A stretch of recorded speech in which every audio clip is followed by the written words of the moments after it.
భారతదేశంలో అందరూ సమానులేనని రాజ్యాంగం కల్పించిన హక్కును మార్చడానికి ఎవరు తరం సాధ్యం కాదని దళిత క్రైస్తవుల పట్ల కేంద్ర రాష్ట్ర ప్రభుత్వాలు చిత్తశుద్ధితో వ్యవహరించాలని ఖమ్మం జిల్లాకు చెందిన బిషప్ సగిలి ప్రకాష్ కోరారు.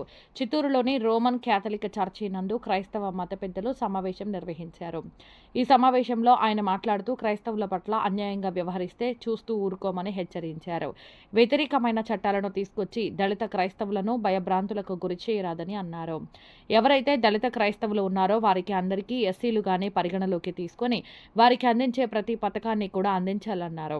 ఈ కార్యక్రమంలో క్రైస్తవ మత పెద్దలు reverend Devadas, reverend Samuel, reverend R Job, Simon Caesar, Ravikumar, Robert, pastor Theo, Donville, న్యాయవాది విజయ్ కుమార్, తిరుపతి, పాస్టర్ అరుళ అరస్ తదితరులు పాల్గొన్నారు.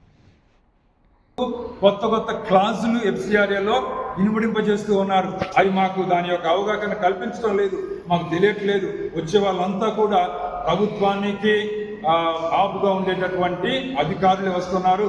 వాళ్ళ యొక్క ఎఫ్సిఆర్ఏను తీసివేయండి అని అంటే ఏదో ఒక తప్పులు బట్టి ఇంటి కొట్టి మీకు ఇవ్వటం లేదు, మేము సస్పెండ్ చేస్తూ ఉన్నాం అని చెప్తూ ఉన్నారు. వాళ్ళ చేతుల్లో ఉంది కాబట్టి అన్నీ సక్రమంగా చేసినప్పటికీ కూడా అదే ఒక మతానికి అగ్రమతానికి చెందినటువంటి వాళ్ళు కోటాను కోట్లు తెప్పించుకుంటూ ఉన్నారు. వాళ్ళ మత ప్రచారం చేస్తూనే ఉన్నారు. మాకు వచ్చేది పూర్వమే ఇచ్చేవాళ్ళు కూడా అసలు వీళ్ళకి ఎఫ్సిఆర్ఏ ఉందా లేదా అని ఫస్ట్ క్వశ్చన్ వేస్తూ ఉన్నారు. ఈ తర్వాత ఏమైందో అదే కాదండి.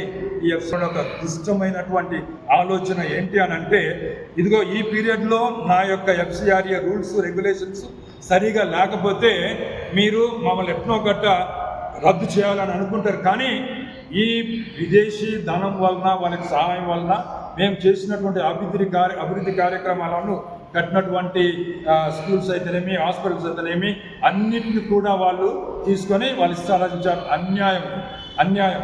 నా ఆలోచన, వ్యక్తిగతమైన ఆలోచన ఏంటి అని అంటే, ఒకవేళ ఇదో ఈ పీరియడ్లో పోయినసారి మీకు మరి రెన్యువల్ చేశారు మీరు, అక్కడి నుంచి ఇప్పుడు దాకా ఒకవేళ ఏవైనా కానీ మీ యొక్క చట్ట ప్రకారం లేవు అనుకుంటే మమ్మల్ని హెచ్చరించండి, ఒక అవకాశం ఇవ్వండి.